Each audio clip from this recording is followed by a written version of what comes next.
বিভিন্ন সমীক্ষা সংস্থাগুলো যে রিপোর্ট দিয়েছে, যে ইঙ্গিত দিয়েছে, তার সাথে সহমত নয় তৃণমূল নেতৃত্ব। তারা বলছেন ২০০-র বেশি আসন নিয়ে চতুর্থবারের মতো সরকার গড়বে তৃণমূল সরকার।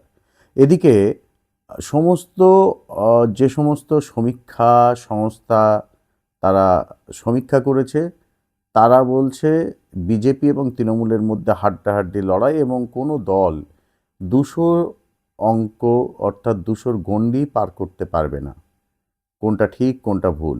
আবার এদিকে একটি সমীক্ষা সংস্থা অ্যাক্সিস মাই ইন্ডিয়া তারা বলছেন যে তারা ৭০ থেকে ৮০% যে সমস্ত সমীক্ষায় অংশ নিয়েছে ভোটাররা, তারা উত্তর দেয়নি, যে কারণে তারা তাদের যে সমীক্ষা রিপোর্ট তারা সেটা প্রকাশ করেনি। এদিকে সংবাদ মাধ্যমের অনেক প্রতিনিধি তারা যে বুথ ফেরত সমীক্ষা অর্থাৎ ভোট দেওয়ার পর ভোটারদের কাছে যখন জানতে চান যে আহ, বাংলায় কি পরিবর্তনের কোনো রকম কোনো সম্ভাবনা আছে, ভোটারদের মধ্যে একটা অংশ তারা বলছেন যে জানি না, ৪ তারিখে দেখা যাবে ফল কি হবে। আমরা নীরব মোদীর নাম শুনেছি, কিন্তু নীরব ভোটারের নাম শুনিনি। ২৬ সালের বিধানসভা নির্বাচনে এবার নীরব ভোটারের উপস্থিতি দেখলাম, এবং যে ভোটাররা উত্তর দেননি, কোনো রকম ইঙ্গিত দেননি, সেই সমস্ত ভোটারদের বলা হচ্ছে নীরব ভোটার। মূলত এই ভোটাররাই কি তাহলে ফ্যাক্টর হয়ে দাঁড়িয়েছে? আরও বেশ কিছু বিষয় যেগুলো সাংবাদিক থেকে শুরু করে পুলিশ প্রশাসন সবার সাথে কথা বলে জানতে পারলাম, তা বেশ চমকপ্রদ। নমস্কার, আমি সত্যজিৎ চক্রবর্তী, আপনারা দেখছেন সত্য বিটস। এই পর্বে আলোচনা করব যে সমীক্ষা যে ইঙ্গিত পাওয়া গেছে তার সাথে কেন শাসক তৃণমূল কোনো রকমভাবে সহমত নয়, হওয়ার কথাও নয়। উল্টো দিক থেকে বিজেপির একটা অংশ তারাও কিন্তু বলছেন যে না, এই সমীক্ষা ঠিক নয়। আবার বামেদের অনেকে বলছেন এই সমীক্ষা ঠিক নয়, যদিও প্রকাশ্যে কিন্তু অনেকে বলছেনই না। পুরোটাই একান্ত আলোচনায়, অর্থাৎ সবাই কেমন যেন একটু মনোবল ভাঙা, যে কারণে তারা প্রকাশ্যে বলতে পারছে না। সংবাদ মাধ্যমের একটা বিরাট অংশ তারাও বেশ খানিকটা দ্বিধাগ্রস্তভাবে ওই অন্যের ঘাড়ে বন্দুক রেখে গুলি চালানোর মতো তারা ইঙ্গিত দিচ্ছে। ৪ঠা মে ফল প্রকাশ, তার আগে আমরা দেখছি ইভিএম একটা নিয়ে বেশ ভালো রকম রাজনীতি হচ্ছে। ইভিএম যেখানে আছে যে ঘরটাকে বলা হয় স্ট্রং রুম, সেই স্ট্রং রুমে কারা, সেই উপস্থিতি নিয়ে কেন সিসি ক্যামেরা বন্ধ, এই নিয়ে কিন্তু বিস্তর একটা রাজনীতি হচ্ছে এবং উত্তেজনা তুঙ্গে। বিষয়টা হলো যারা এই নির্বাচনের সাথে জড়িত তাদের যেটা বক্তব্য, প্রত্যেকটা ইভিএমের একটা কোড নাম্বার আছে। এখন এই ইভিএম কোনোভাবেই পরিবর্তন করা সম্ভব নয়, অর্থাৎ যে ইভিএম আছে তার বদলে যে ইভিএম নিয়ে গিয়ে রিপ্লেস করা হবে সেটা সম্ভব না।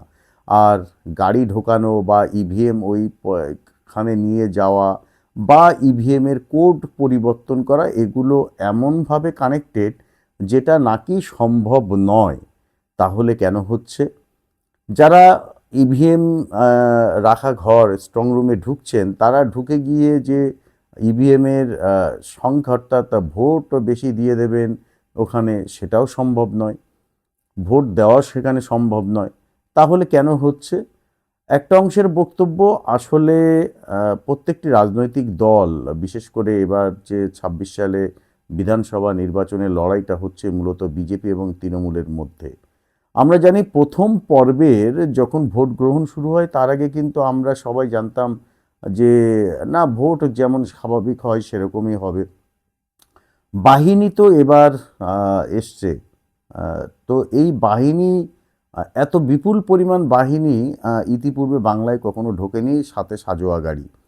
তো স্বাভাবিকভাবে রাজ্য পুলিশের উপরে একটা ভরসা ছিল, কিন্তু প্রথম দফা ভোটের দিন আমরা কি দেখলাম, রাজ্য পুলিশের ভূমিকা কিন্তু যথেষ্ট রকমভাবে পরিবর্তন হয়েছে। এমনকি কেন্দ্রীয় বাহিনী মতোই তারা আচরণ করেছেন, যদিও ভোট পর্ব শুরু হওয়ার আগেই তৃণমূল নেত্রী মমতা বন্দ্যোপাধ্যায় তিনি কিন্তু পুলিশের ভূমিকা নিয়ে প্রশ্ন তুলেছিলেন, সরব হয়েছিলেন। এবং ভোট পর্ব মিটে যাওয়ার পরেও গণনা শুরুর প্রাক্কালেও দেখা গেল তৃণমূল নেত্রী মমতা বন্দ্যোপাধ্যায় যে পুলিশরা অত্যাচার করেছে সেই সমস্ত পুলিশদের বিরুদ্ধেই কার্যত সরব হয়েছেন, যা এক প্রকার ক্ষমতায় ফিরে দেখে নেওয়ার মতো একটা প্রচ্ছন্ন বার্তা তিনি দিয়েছেন। তো স্বাভাবিকভাবে এই যে ঘটনাগুলো আমরা পরপর যদি সাজাই, তাহলে কেন এরকম? বহু ভোটার তো ভোট দিয়েছেন, এবার রেকর্ড সংখ্যক ভোটার ভোট দিয়েছেন। এই ভোটারদের যে ভোট দান, অর্থাৎ ভোট কেন্দ্রে উপস্থিতি নিয়ে অনেকে বলছেন শাসক তৃণমূল ব্যাক ফুটে যাবে, এত বিপুল পরিমাণ ভোটার।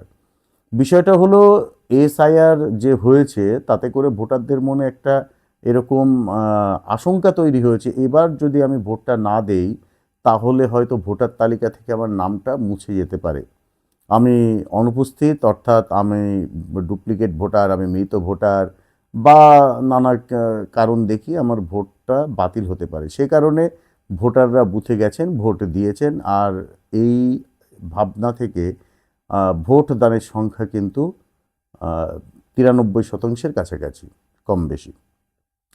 বিষয়টা হলো যে এই ভোটারদের অনেকে কিন্তু যে নির্বাচন কমিশন থেকে স্লিপটা দিয়েছে সেটা আবার ল্যামিনেট করে রেখেছেন, গুছিয়ে রেখেছেন অনেকে, যে ভবিষ্যতে কাজে লাগতে পারে।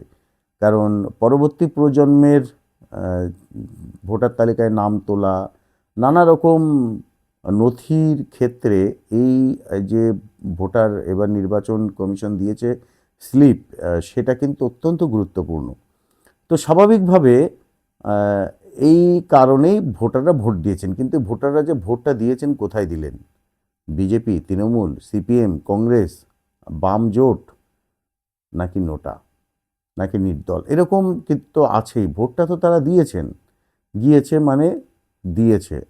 তো ভোটটা পেলোটাকে, এই এই ভোটটা যে কারা পেয়েছে সেটা নিয়ে কিন্তু কোনো রাজনৈতিক দলের কাছে কোনো স্বচ্ছ উত্তর আমি পাইনি। তারা ভোটের বিস্তর অঙ্ক করছেন, বুথ ধরে ধরে অঙ্ক করছেন, কিন্তু তাদের যে খামতিগুলো এবার উঠে এসছে সেগুলো খুব খুব কাছ থেকে আমি দেখছি, প্রতিদিন কিন্তু দেখছি। এবং ভোটারদের সাথে এখনও পর্যন্ত কথা বলছি, ভোটাররা এখনও বলছেন 4 তারিখ, 4 তারিখ, হাতে আর মাত্র একদিন। সোমবার সকাল থেকে ভোট গণনা শুরু হবে, তারপর দেখা যাবে। এখন আমি যেহেতু পেশাগত সাংবাদিক একজন, তো আমার যারা সহকর্মী আছে এরকম বহু আর কি 50টা বিধানসভার সাংবাদিকদের সাথে কথা বললাম। তাদের কাছে কিন্তু একটা কমন জিনিস পেলাম সবার কাছে, আমি নিজেও দেখেছি। আমি ইতিপূর্বে একটি ভিডিও পোস্ট করেছি, ভোটাররা ভোট দিয়ে বেরোনোর পর কি বলছেন। তো সেখানে তারা পরিষ্কার বলছেন 4 তারিখ। এই যে ইঙ্গিত না দেওয়া, আভাস না দেওয়া যে কে সরকারে আসবে, কে সরকার গড়বে, কোন দল আর কি। তো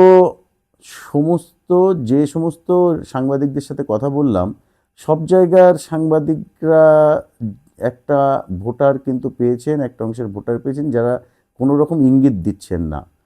এইটা গণপরিকল্পনা তো কোনোভাবে সম্ভব নয়। ধরুন বারাসাতের ভোটাররা তো আর মধ্যমগ্রামের ভোটারদের বলেনি এই আমরা না কিছু বলবো না, ঠিক তেমনিভাবে জঙ্গিপুরের কোনো ভোটারকে বলেনি, মুর্শিদাবাদের, বহরমপুরের, কিংবা জলপাইগুড়ি, কিংবা আলিপুরদুয়ার, কোচবিহার, কিংবা ধরুন ওদিকে ঝাড়গ্রাম, পুরুলিয়া, এই সমস্ত জায়গার ভোটারদের কেউ তো আর একে অপরকে গিয়ে বলেনি যে আমরা না কোনো ইঙ্গিত দেব না। কিভাবে সম্ভব? এই উত্তর কারোর কাছে নেই। এই নীরব ভোটাররা আসলে কি খেলাটা খেলেছেন? আমার ব্যক্তিগতভাবে মনে হয়েছে যে সচেতন বনাম অসচেতন। আসলে 2024 সালে লোকসভা নির্বাচনে বিজেপির এই বঙ্গে আসন সংখ্যা কমলেও ভোটের সংখ্যা বেড়েছে। তো তৃণমূলের তরফ থেকে যে রিপোর্টটা দেওয়া হয়েছিল, ধরুন কাউন্সিলর দিয়েছে, প্রত্যেকটা ওয়ার্ডের যারা আছেন দায়িত্বে তারা দিয়েছেন। কাকে দিয়েছেন?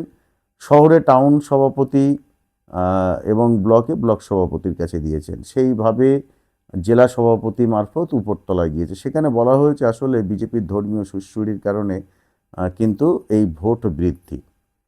বাস্তবে যেটা দেখা গেছে, চিত্রটা সম্পূর্ণ ভিন্ন।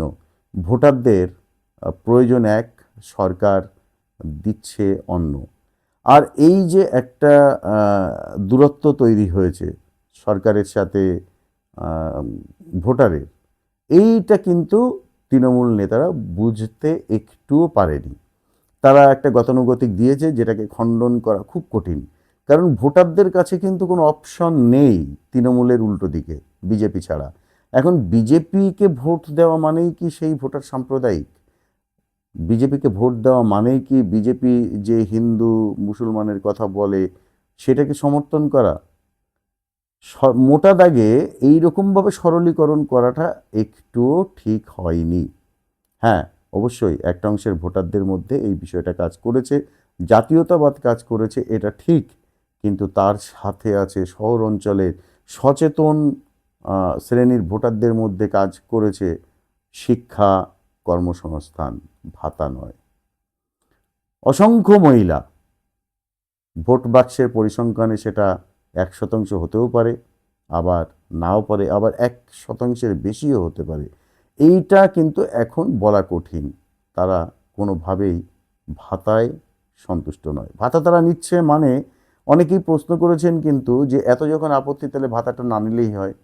মানে ভাতা দিচ্ছি মানে আমি উন্নয়ন করেছি, ভাতা দিচ্ছি মানে ভোটটা আমি পাবো, এই যে ধারণা, এরকমভাবে কোনো রাজনৈতিক দলের বা সরকারি দলের, শাসক দলের পণ্য হয়ে যাওয়া বা পণ্য ভাবা ভোটারদের, এইটা কিন্তু সচেতন ভোটাররা মেনে নিতে পারেনি। তো সব মিলিয়ে এইরকম বিভিন্নভাবে এক একটা কিন্তু ক্ষোভ তৈরি হয়েছে সরকারের উপর। আবার যারা পরিযায়ী শ্রমিক, এই পরিযায়ী শ্রমিক সেটা বিভিন্ন লেয়ারের হতে পারে, তারা একটা জিনিস কিন্তু দেখছে যে তাদের বাড়ি ছেড়ে থাকতে হচ্ছে। দেখুন, ভিটে মাটি বাড়ি পরিবার ছেড়ে দূরে থাকাটা, যন্ত্রণাটা অনেক। বিশেষ করে যারা পরিযায়ী শ্রমিক, তাদেরও তো ক্ষোভ আছে। কি কি আছে তাদের জীবনে? পরিবার পরিজন, দিন শেষে তারা পাচ্ছেন না। সেই যেন বিয়ের পরেও একটা ব্যাচেলার লাইফ তাদের কাটাতে হচ্ছে। তো এই জায়গা থেকে সেই সমস্ত পরিযায়ী শ্রমিকদের মানসিকতাতেও কিন্তু একটা পরিবর্তন দেখা গিয়েছে। এখন এই যে পরিবর্তনের সাথে আরও একটি বিষয় আছে, সেটা হচ্ছে বহু ভোটার গ্রাম অঞ্চলে তারা কিন্তু ভোট দিতে পারে না। তাদের ভোট অন্য কেউ দিয়ে দেয়। বুথ জ্যাম করা থাকে, যখন ভোট দিতে যায় তোমার ভোট হয়ে গেছে। তো এই অংশের একটা কিন্তু ভোটারদের ক্ষোভ ছিল, যারা এতদিন নিজের ভোটটা দিতে পারেনি, অথচ তাদের ভোটটা হয়ে যায়, পড়ে গেছে। এই ভোটারের শতাংশ কত? তারাও বা কোন দিকে দিল ভোটটা? এখন এরকমভাবে আমি দেখলাম যে BJP, Trinamool, CPM, Congress, ISF, সবার একটা কিন্তু বিষয় কমন, যে বলছে ভোটাররা কিন্তু এবার এদিক ওদিক খেললেও খেলতে পারে। কেমন সেটা? বিজেপির কোনো ভোটার হয়তো, মানে ইতিপূর্বে সে বিজেপিকে ভোট দিয়েছে, সে হয়তো এবার সিপিএমে দিয়েছে, তৃণমূলে দিয়েছে। ঠিক তেমনিভাবে বাম, সিপিএম শরিক বাম জোট যাদের যাদের সাথে আছে, সেই সমস্ত ভোটাররা তারা হয়তো বিজেপি অথবা তৃণমূলকে দিতে পারে। তেমনি আবার তৃণমূলের একটা অংশের অতীতে যারা ভোট দিয়েছেন, তারা এবার বিজেপিকে দিতে পারে, বামে ফিরতে পারে। এরকম কিন্তু একটা লণ্ডভণ্ড হয়েছে, এমনটা তারা বলছেন। কারণটা কি জানেন? ওই যে নীরব ভোটার, নীরবতা, যে এতটা দোলাচলে ফেলে দেবে, নাস্তানাবুদ করবে, পশ্চিমবঙ্গের ইতিহাসে সত্যি আগে কখনো এ ঘটনা ঘটেনি। আপনারা কি মনে করেন? আপনাদের কি মতামত? অবশ্যই জানাবেন। ভালো থাকবেন। শুভ সময় কাটান। একটু অশান্তি করবেন না। ভোট পরবর্তী অধ্যায় কেমন হবে আমরা কেউ কিচ্ছু জানি না। সাজোয়া গাড়ি কেন? শুধু কি ভোটের জন্য? আমি অন্তত কিন্তু তা মনে করি না যে বাংলায় ভোট করাতে গেলে কেউ গুলি করবে আর তা বাঁচার জন্য বুলেট প্রুফ ওই সাজোয়া গাড়ি ঘুরবে। সংখ্যাটা যে খুব কম তাও না, সংখ্যাটা যে খুব বেশি তাও না, কিন্তু এই গাড়ি ভোটের জন্য নয়, ভোটকে সামনে রেখে আনা হয়েছে, এমনটা অন্তত আমি মনে করি। হয়তো আমার মনে করাটা মিলতেও পারে, আবার নাও মিলতে পারে। আমাদের অপেক্ষা তো করতেই হবে। ভালো থাকবেন সবাই।